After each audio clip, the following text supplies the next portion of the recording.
एक संत भगत थे। वे अपने मंदिर में बैठ के भगवान को पगड़ी उड़ा रहे थे, सिर के ऊपर सेट कर रहे थे भगवान के। लेकिन पगड़ी बार बार फिसल फिसल जा रही थी, सिर के ऊपर ठीक से बैठ नहीं रही थी। जब बहुत बार कोशिश करने के बाद भी बैठ नहीं पाई पगड़ी, पता नहीं भगवान खुद पगड़ी पहनने के मूड में नहीं थे या गर्दन हिला दिया करते थे तो पगड़ी सेट नहीं हो रही थी। तो भगत जी को गुस्सा आया। उन्होंने कहा कि आपका अभी मन नहीं है तो जब मन हो तब पहन लेना। कहते हैं वो किसी दूसरे सेवा कार्य में लग गए। फिर कुछ देर बाद अगली बार जब पूजा का समय हुआ दोपहर को, तो उन्होंने मंदिर में जाके देखा तो भगवान की मूर्ति के सिर पर वो पगड़ी बहुत सुंदर ढंग से जमी हुई थी। तब उन्होंने कहा, भगवान आप अपने आप इतनी सुंदर ढंग से पगड़ी पहन लेते हो तो हमें सेवा का मौका क्यों दोगे। उन्हीं की दूसरी घटना है कि एक बार उन्होंने एक सोने की बांसुरी बनवाई और भगवान के हाथों में विराजमान करवाई, लेकिन बांसुरी बड़ी थी और भगवान के हाथों में अच्छी तरह से आ नहीं रही थी। और भगवान के हाथों में बांसुरी पधराने के कारण, ग्रहण करवाने के कारण थोड़ा दबाव बन गया था और भगवान की अंगुलियां छिल गई और उनसे खून आ गया। अब ये भगत की भावनाएं होती हैं। मूर्ति को भी खून आता है, लेकिन भगत के अंदर इस तरह की भावना पैदा हुई कि बांसुरी बड़ी है और अंगुलियों में फिट नहीं हो रही है तो भगवान के खून आ गया। तो उन्होंने बांसुरी वहीं रख दी और भगवान को गीले कपड़े से साफ करके अंगुली को बांध दिया। फिर जब शाम को आरती पूजा के लिए सेवा के लिए गए तो उन्होंने देखा कि मैंने सुबह जो बांसुरी एक तरफ भगवान के हाथों में देने की कोशिश की और उस समय अंगुलियां थोड़ी छिल गई थी, लेकिन भगवान ने बांसुरी अपने आप ही उठा के धारण कर ली, क्योंकि उस समय बांसुरी उनके हाथ में थी। इस तरह की भक्त और भगवान के बीच लीला होती। ये भगत थे वृंदावन के प्रसिद्ध संत भगत श्री हरिराम व्यास जी। कहते हैं हरिराम व्यास जी मध्य प्रदेश में ओरछा राजा मधुकर शाह जी के राज पुरोहित थे। साथ साथ 52 रजवाड़े राजाओं के पुरोहित भी थे, उनके गुरुजी थे। तो उनको उस समय शास्त्रार्थ करने का बहुत शौक था, बहुत चाव था। वो कहीं भी जाकर अपने शास्त्र ज्ञान की झंडा गाड़ दिया करते थे। और ऐसा ही एक बार वो काशी में चले गए, क्योंकि उस समय ऐसा माना जाता था कि जो काशी के अंदर शास्त्रार्थ में जीत हासिल कर ले वो पूरे भारत में विजेता माना जाएगा, माना जाता था, ऐसा भी होता था। तो वो काशी जी में चले गए और वहाँ उन्होंने शास्त्रार्थ के लिए काशी के बड़े बड़े पंडितों को बुलाया। शास्त्रार्थ हुआ, कुछ दिन चला और धीरे धीरे काशी के पंडितों ने अपनी हार माननी शुरू कर दी। जब आखिरी दौर था शास्त्रार्थ का, आखिरी कड़ी चल रही थी कि इस कड़ी के बाद तो इनकी जीत पक्की है, इनको पूरे काशी के पंडितों पर विजेता घोषित किया जाएगा। जब आखिरी बार शास्त्रार्थ होना था तब काशी के सारे पंडितों ने भगवान काशी विश्वनाथ जी के चरणों में प्रार्थना करी कि ये काशी हमारी जितनी है उससे ज़्यादा आपकी है, और अगर ये पंडित जी जीत गए और काशी के सारे पंडित हार गए तो काशी की हार मानी जाएगी और काशी की हार आपकी हार, तो आप ही कुछ कृपा करके इन पंडित जी के लिए कुछ करो। तो कहते हैं उधर फिर हरिराम व्यास जी की तरफ एक साधु जी आए, सन्यासी जी आए, और उन्होंने हरिराम व्यास जी से पूछा, हरिराम जी आप बहुत बड़े पंडित हो। हरिराम जी ने कहा, हाँ जी बिल्कुल। और आप शास्त्रों ज्ञाता हो? बोला हाँ जी ज्ञाता हैं। तो बोला आप एक बार बताओ शास्त्रों से क्या मिलता है? तो हरिराम जी ने कहा विद्या मिलती है। तो उस सन्यासी साधु जी ने पूछा विद्या का फल क्या है? तो हरिराम जी ने कहा विद्या का फल है विवेक। तो बोले कि विवेक का अर्थ क्या है? बोले विवेक का अर्थ होता है जिससे सत्य और असत्य का निर्णय हो जाए। तो उन साधु सन्यासी जी ने पूछा क्या आपने सत्य और असत्य को निर्णय करके जान लिया है? ये बात सुन के हरिराम व्यास जी के मन में एक विचार क्रांति पैदा हो गई कि इस बात पे तो आज तक मैंने कभी विचार ही नहीं किया। अब सत्य और असत्य क्या होते हैं और उनको कैसे पकड़ा जाए, कैसे छोड़ा जाए, असत्य को कैसे छोड़ा जाए, सत्य को कैसे पकड़ा जाए। वो चिंतन में डूब गए। फिर रात को सोए तो भगवान काशी विश्वनाथ उनके सपने में आए, शंकर भगवान, और उन्होंने कहा अब दिन में जो साधु मिला था वो मैं ही था और आप तो खुद वृंदावन की राधा जी की एक सखी हो, विशाखा नाम की सखी हो, और अपने स्वरूप को पहचानो और वापिस अपने ही विशाखा सखी स्वरूप में स्थित होकर वृंदावन में वास करो। अब इसके ये अर्थ भी होते हैं, हो सकते हैं कि वहाँ कोई भगवान साधु बन के आया या किसी साधु के मन में ही ऐसी प्रेरणा हुई उस घटनाक्रम के हिसाब से। अब दोनों बातें अपनी अपनी भावना के अनुसार ही ठीक हैं। फिर क्या हुआ, वो सब कुछ छोड़ के जो कुछ उनके पास था, रुपया पैसा संपत्ति सामग्री, वो सब कुछ वहीं साधु सन्यासियों ब्राह्मणों में दान करके वापिस ओरछा आ गए अपने राज पुरोहित के पद पर, और वहीं अपने जीवन को चिंतन करते हुए खोज करने की कोशिश में लग गए कि अब क्या खोज की जाए, कैसे की जाए, किसका सहारा लिया जाए उस मार्ग पर आगे बढ़ने के लिए, विशाखा सखी वाला स्वरूप वापिस पहचानने के लिए। फिर कुछ समय बाद संयोग से हित हरिवंश जी के एक शिष्य नवलदास जी घूमते फिरते ओरछा पहुंच गए और संयोग से हरिराम जी से मिले। वहाँ कुछ दिनों तक उन दोनों का आपस में सत्संग चर्चा होती रही। हरिराम जी उनको बार बार वहीं रोकने के लिए आग्रह करते, लेकिन बहुत दिनों बाद उन्होंने कहा कि अब तो जाना ही पड़ेगा। फिर हरिराम व्यास जी, जैसा कि नवल दास जी से सुना था हित हरिवंश के बारे में, वो पहुंच गए वृंदावन।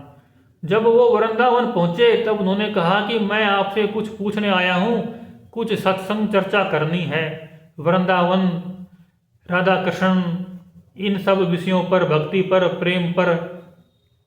उस समय वो प्रसाद बना रहे थे, चूल्हे पर बर्तन रखा हुआ था, अग्नि जल रही थी और प्रसाद पक रहा था। तो जैसे उन्होंने पूछा कि कुछ बातचीत करनी है, सत्संग चर्चा करनी है, उन्होंने अग्नि बुझा दी और प्रसाद वहीं छोड़ दिया बीच में बना हुआ, और उन्होंने बातचीत शुरू की। बोला आओ बैठो, और बातचीत शुरू हुई। तब हरिराम व्यास जी ने पूछा कि आप बातचीत तो ये प्रसाद बनाते हुए भी कर लेते। तब उन्होंने कहा एक बार में दो काम करने ठीक नहीं है, हमारा मन एक है, उसको एक मन को एक जगह ही लगाना चाहिए। अगर वो खंडित हो गया तो भक्ति का अर्थ भी पूरा नहीं बन पाता। ऐसे ही जैसे कबीर साहब ने कहा ना, कबीर मनवा एक है, भावे जहां लगाए, भावे हरि की भक्ति कर, भावे विषय कमाए। तो उनकी बातचीत शुरू हुई और उनकी बातचीत में, सत्संग चर्चा में हरिराम व्यास जी का मन उनके चरणों में झुक गया। वो भी वृंदावन व्यास के लिए वहीं पर रुक गए।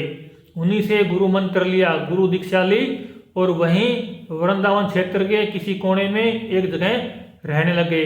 कुछ समय उनकी सेवा की, फिर वो अलग से ध्यान भजन करने लग गए। लेकिन रोज वो हित हरिवंश जी वाले मंदिर में दर्शन करने जाया करते थे, रहो कहीं भी लेकिन दर्शन करने वहीं जाया करते थे। और उन्होंने संन्यास दीक्षा ले ली थी। जब इधर घर वालों को पता लगा कि वो चले गए हैं, संन्यास दीक्षा ले ली है, तो वो उनको वापस लेने के लिए आए। जब वापस लेने आए तो वो घर वालों से डर गए कि ये कहाँ माथापच्ची करेंगे, और जब वो वृंदावन में जहाँ वो मंदिर के दर्शन करने जाया करते थे और उनको मालूम पड़ा कि उधर घरवाले हैं आए हुए हैं, तो वो उनके डर के मारे उधर नहीं गए। तो उन्होंने सोचा ऐसे तो घरवाले मानेंगे नहीं, ज़बरदस्ती करेंगे।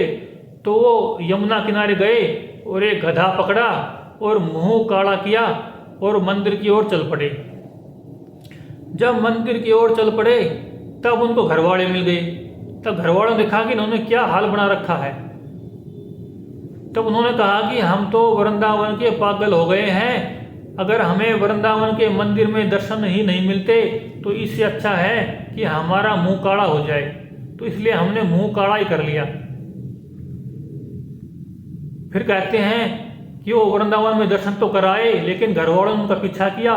फिर उनसे जिद की चलो घर चलना पड़ेगा, राजा साहब ने बुलाया है, सब आपको बुला रहे हैं, आपकी इतनी बड़ी नौकरी है, राज पुरोहित हो। लेकिन उन्होंने कहा कि हम तो सन्यासी हो गए हैं, विरक्त हो गए हैं, अब ठाकुर सेवा में ही रत हो गए हैं, अब हमारे लिए वापस जाने के लिए कुछ भी नहीं बचा।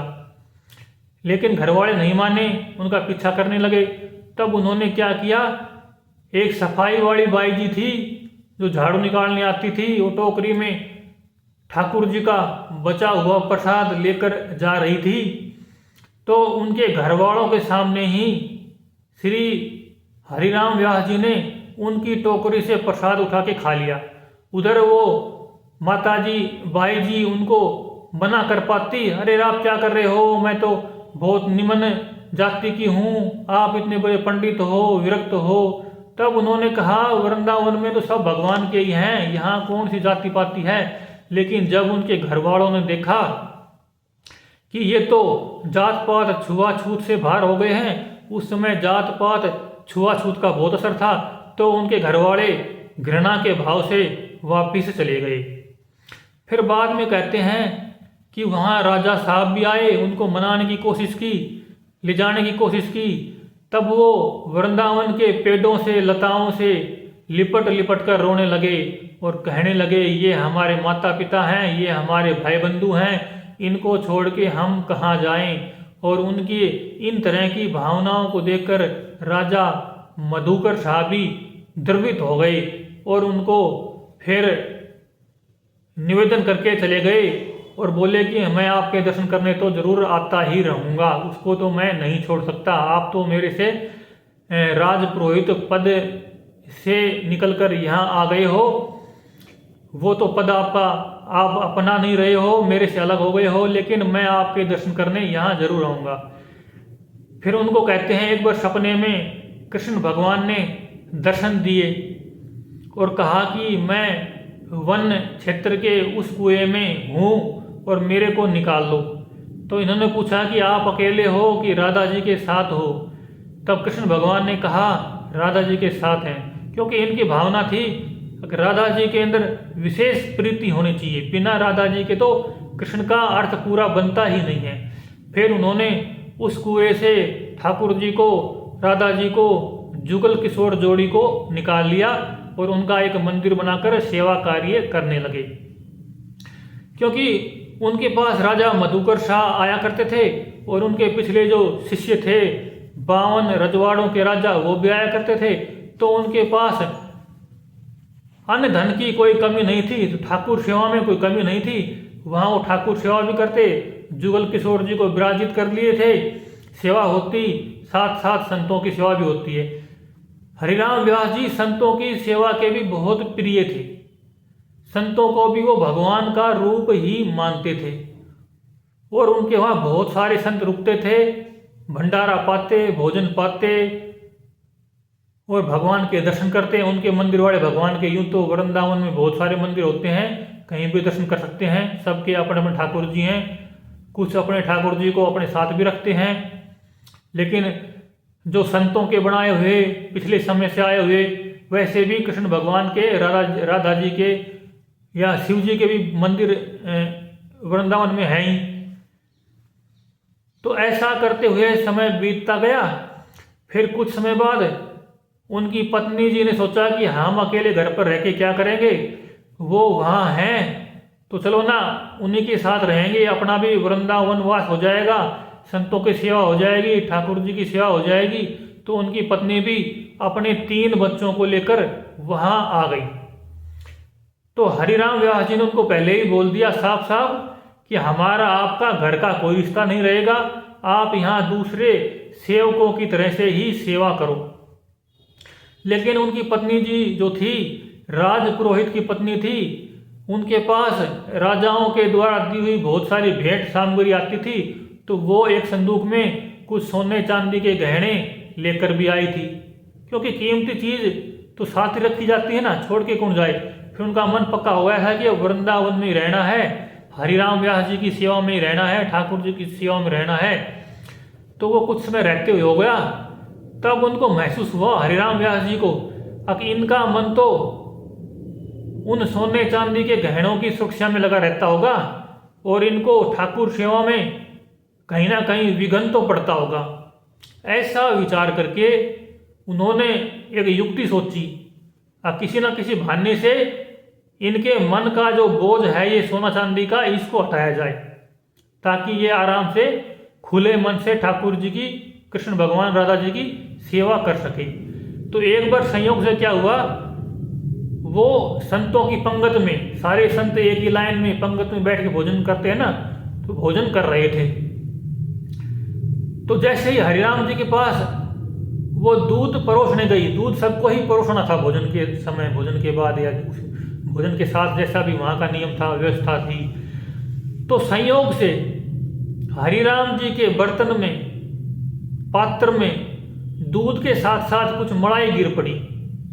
तब हरिराम जी को बहाना मिल गया और उन्होंने कहा, अच्छा तो तू अभी भी हमें अपना खसम मानती है, पति मानती है।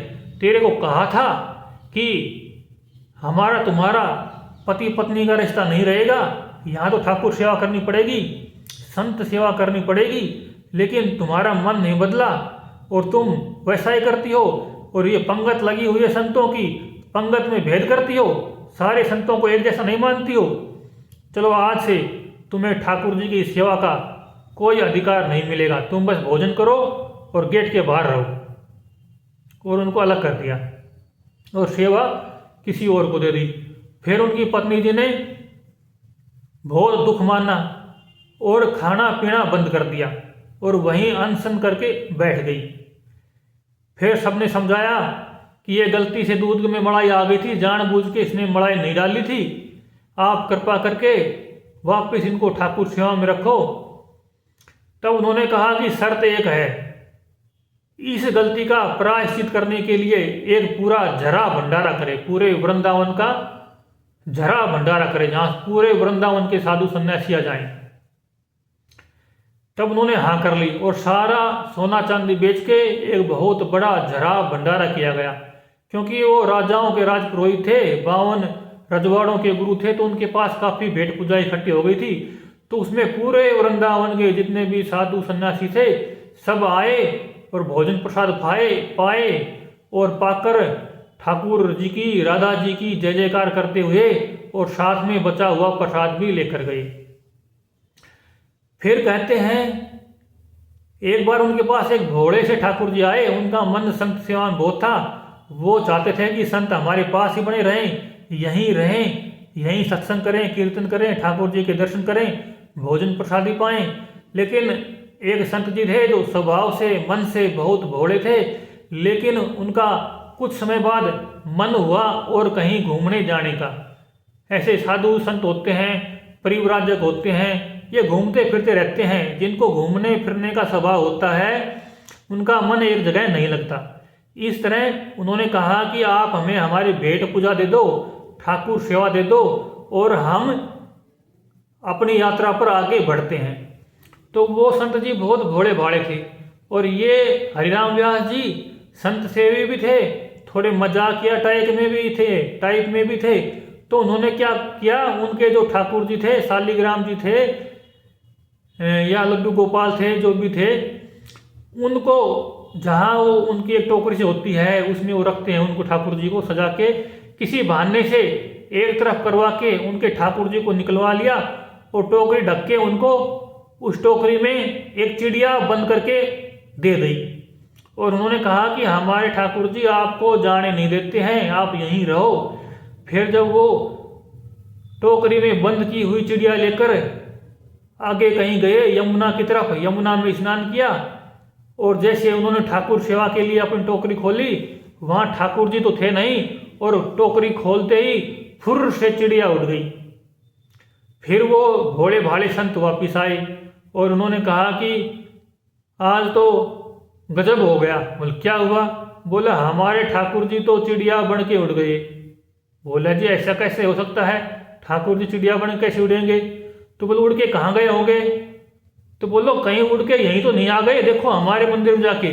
तो उन्होंने अपने मंदिर में उनके ठाकुर जी या शालिग्राम जी जो थे वो विराजित थे वहाँ पे, हरिराम व्यास जी ने वहीं पे उनको विराजित कर दिया था उनसे चोरी करके ठाकुर जी को। फिर उन्होंने कहा कि आपके ठाकुर जी देखो यहाँ आ गए हैं, वो चिड़िया बन के उड़े और उनका मन कहीं और जाने का नहीं था, तो इसी मंदिर में आके विराजमान हो गए हैं और उनका कहना है कि आप यहीं पर रहो। फिर उस भोले संत ने सोचा कि ठाकुर जी का मन ऐसा ही है, चलो यहीं रह लेते हैं। फिर वो हरिराम जी व्यास जी के उस मंदिर में ही रुक गए। हरिराम जी के बारे में ये भी कहा जाता है कि एक बार उनके मन में ऐसा आया कबीर साहब के बारे में। कबीर साहब तो निर्गुण मत के संत थे, उनको तो वृंदावन के प्रेम रस का पता ही नहीं होगा, ऐसा विचार आया।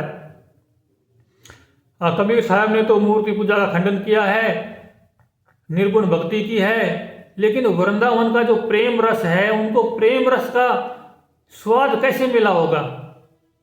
तो कहते हैं इतना विचार आने के बाद अगली बार जब उन्होंने ध्यान साधना शुरू की तो उनके ध्यान में ठाकुर जी नहीं आए, ध्यान में भगवान ने दर्शन नहीं दिए।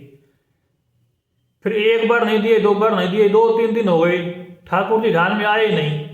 तब उन्होंने अपने गुरुजी हित हरिवंश जी को जाकर बताया। तब उन्होंने हित हरिवंश जी ने कहा कोई ना कोई गलती हुई है, तुमसे कोई गलती हुई है, बताओ क्या गलती हुई है? तब उन्होंने कहा मेरे से ऐसी कोई गलती याद नहीं आ रही। तब उनके गुरुजी ने कहा हित हरिवंश जी ने कि तुमसे कोई संत अपराध हो गया, किसी संत के प्रति भेद बुद्धि पैदा हो गई। तब उन्होंने कहा हाँ, मैंने कबीर साहब के प्रति ऐसा विचार किया था कि उनको तो वृंदावन के रस का पता ही नहीं होगा, उनको प्रेम रस का पता कैसे हो सकता है, उन्होंने तो मूर्ति पूजा का समर्थन ही नहीं किया। तब उन्होंने कहा कि उनसे माफ़ी मांगोगे तभी आपकी साधना में भगवान के दर्शन होंगे। फिर उन्होंने हरिराम व्यास जी ने यमुना किनारे बैठकर अन्न जल छोड़कर भगवान से प्रार्थना की, कबीर साहब की वंदना की और उनकी वंदना में एक पद गाया जिसकी लाइनें हैं कलयुग में साचे भक्त कबीर, कलयुग में साचे भक्त कबीर और बिना भेदभाव के भक्ति प्रकट की। इस तरह की कुछ बातें उस पद में थी।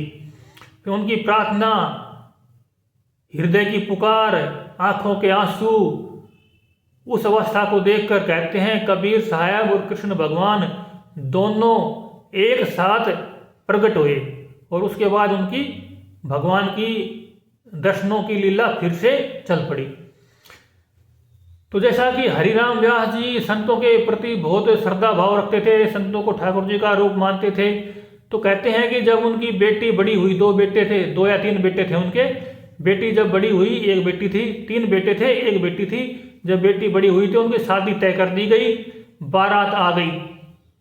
जब बारात आई तो उन बारात के लिए बहुत सारा सुंदर सुंदर स्वादिष्ट पकवान, भोजन प्रसाद बनाए गए थे। तब उस भोजन प्रसाद पकवानों को देखकर, सुंदर भोजन को देखकर हरिराम व्यास जी का मन हुआ क्यों न इस प्रसाद को तो संत महापुरुष ही ग्रहण करें, कितना अच्छा हो। बस ऐसा विचार किया आया, उन्होंने बारात की चिंता छोड़ी और सारे संतों को बुलाने के लिए किसी संत को भेज दिया कि सभी जल्दी से आ जाओ और यहाँ बैठकर तो भोजन करना नहीं, सभी अपनी अपनी पत्तड़ बांध के साथ ले जाओ और अपने अपने आश्रम में अपने अपने ठाकुर जी को भोग लगा के प्रसाद ग्रहण कर लेना। कहते हैं उन्होंने सारा मोटा मोटा प्रसाद तो उन सारे संतों को बांट दिया और कुछ चूरा उरा बच गया। लेकिन जब बारात को भोजन कराने का टाइम हुआ और वहाँ भंडारे में जाकर देखा, कोठार में जाकर देखा तो सारा प्रसाद उतना का उतना ही था।